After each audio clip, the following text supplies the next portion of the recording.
Fala galera, beleza? Marios Linhares, estamos aqui para mais um vídeo da nossa série Loreando, na qual nós vamos explorar um pouco mais desses conceitos da lore do Magic the Gathering para que faça mais sentido para você entender melhor os protagonistas do nosso jogo, o Spellslinger. Beleza? Então já vai deixando o like ali e simbora comigo. No capítulo de hoje nós vamos entender exatamente o que é um Planeswalker, o que é um Planinauta, e entender também um pouco como esse conceito mudou ao longo desses 20 e tantos anos, quase 30 de Magic. Beleza? Então vamos lá. O Planeswalker, a princípio, você precisa entender que existe uma força na natureza chamada de centelha, ou spark em inglês.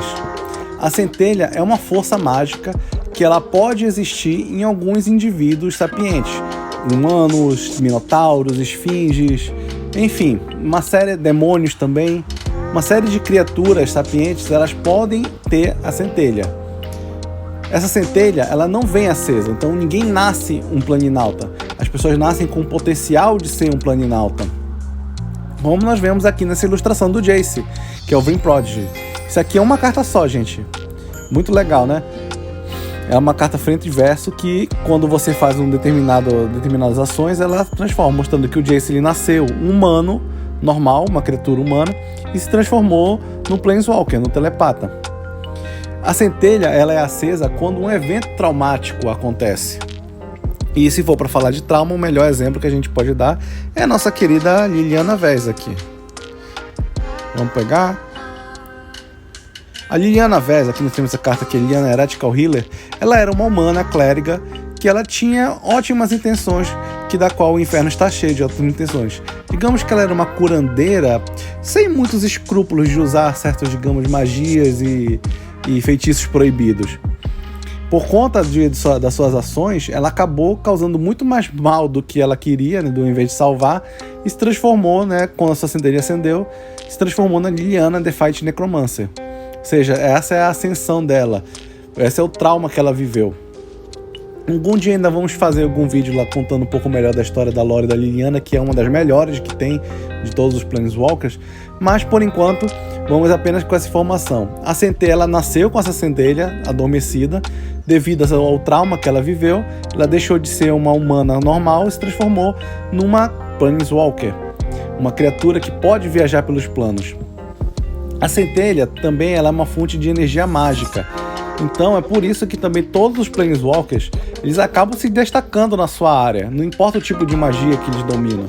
É porque essa força, essa centelha, essa força mágica acaba dando, digamos, a eles um gásinho a mais, para justamente eles ficarem sempre acima da média. Então não é coincidência que todo Planeswalker acaba se tornando formidável na sua área de atuação. Mas nem sempre foi assim.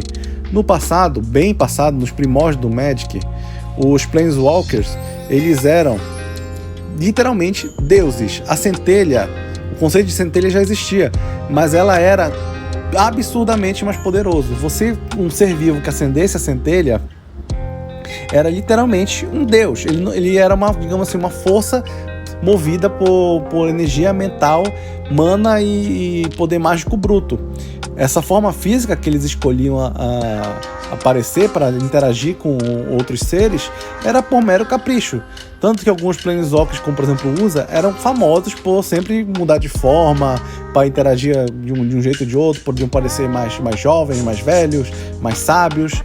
Essa aqui, por exemplo, que vocês estão vendo aqui é a Frealise, é uma Planeswalker que no passado ela era considerada uma deusa dos elfos. Tão poderosos eles eram que eles podiam ser alvos de adoração e conceder através dessa adoração poderes divinos, magia divina, para os seus clérigos, para os sacerdotes e etc.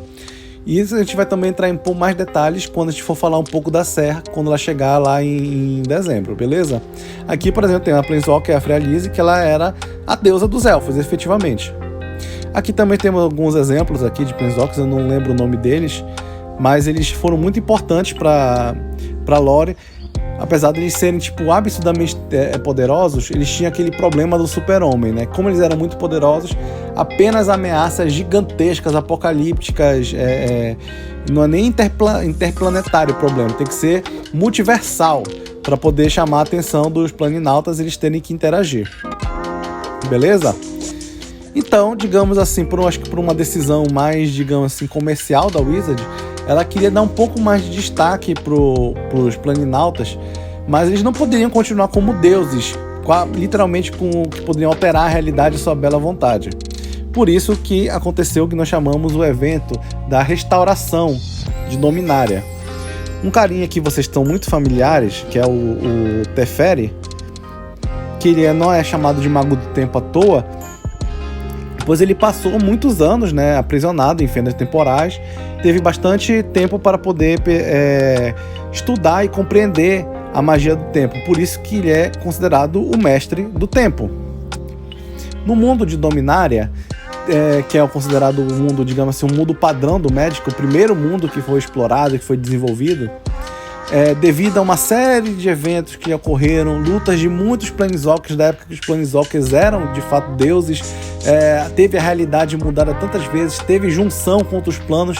Meu Deus, Dominária sofreu, gente. Pense num plano azarado, esse plano é Dominária.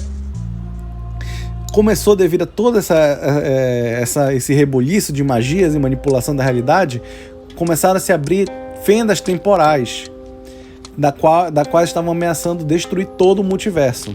Por isso que o Teferi, junto com outros planinautas, dentre eles eu posso citar a Jéssica, que ela é a minha comandante, então por isso que eu sei que ela participou desse evento, de um deck que eu tenho. Eles se juntaram e decidiram que eles precisavam intervir diretamente, ou seja, eles tinham a força de deuses, mas eles precisavam intervir diretamente nessa questão das fendas, ou o multiverso poderia ser destruído. Quando eles interviam, na verdade, significava para eles poderem selar as fendas temporais, eles tinham que praticamente se sacrificar. Então muitos planinautas, ou seja, muitos deuses, se mataram para poder consertar, restaurar as fendas temporais e salvar o multiverso.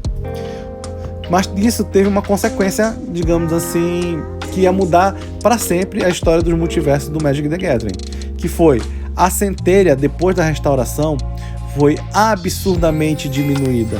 Antes, como eles eram deuses, eles não precisavam de olhos para ver, nem de ouvidos para ouvir, eles se tornaram mortais.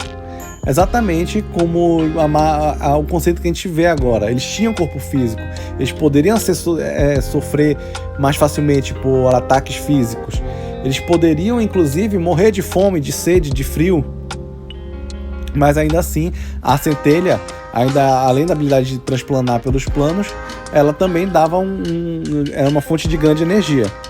Por isso que ela também era cobiçada por algumas criaturas que entendiam realmente o valor dessa energia. Por último, vamos botar aqui o Spark. Vamos lá, Spark Harvest. Vamos ver. Aqui, essa cena que vocês estão vendo aqui é literalmente o momento da morte do Domri, aquele nosso Gru, né, o verde e vermelho Spellslinger. Ele tá tendo literalmente a centelha dele arrancada do peito dele por um zumbi, que tá sendo depois ela é enviada até o Nicol Bolas, que era na época o grande vilão, que ele queria se apropriar de centenas de centelhas de planinautas para assim aumentar o próprio poder e ser a criatura mais poderosa do multiverso. Então, galera, não é à toa, conclusão disso tudo que nós podemos tirar é que não é à toa que os nossos Spellslingers são seres notáveis, porque a centelha deles já dá digamos assim, um diferencial deles, um poder que coloca eles acima da média. Novamente, sempre vale a pena ressaltar o Drizzt, que aparentemente o artefato dele, a Panterinha, tem poderes equivalentes de uma centelha, pelo menos de uma centelha dessa segunda geração, que é a mais light, né? Não com o ponto de colocar ele no patamar de Deus, mas de fazer a transplanação, né, e invocar magias poderosas. Beleza, galera? Isso aí vai ser muito importante agora para a gente entender certos conceitos. E no próximo episódio nós vamos falar sobre Innistrad, que vai ser muito importante para a gente entender a próxima expansão que está chegando agora, se Deus quiser, semana que vem. Então o Marizito vai ficando por aqui. Espero que vocês tenham curtido aí mais essa explicação da lore de Spellslinger. E vemos vocês no próximo vídeo. Um grande abraço. Falou!